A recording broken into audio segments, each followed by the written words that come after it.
past president, and last 2 years లో మనం ఆటాలో president ఎలక్ట్గా ప్రెసిడెంట్తో పనిచేస్తూ ఆ ఎగ్జిక్యూటివ్ కమిటీతో చాలా విషయాలు నేర్చుకున్నాను. Completely I hope I'm completely trained now to take this position.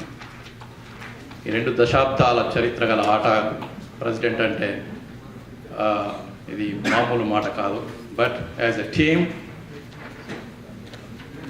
definitely we can do it together.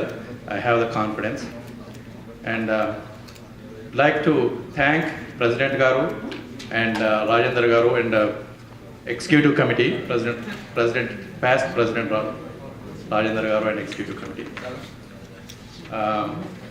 for the support they have given for last 2 years, continued support, and also the board of trustees, each individually support Kotta board, all young board, and we have కొత్తగా Sanjay madam గారు చెప్పినట్టు మహిళలకు ప్రాధాన్యత కలిగించాలంటే ఈసారి కలిగించాము.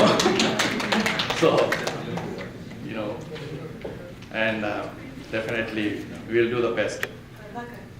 ప్రాధాన్యత అంటే ఇద్దరే ముగ్గురే కాదు, కొంచెం ఎక్కువ రావాలి, 33% ఉండాలి.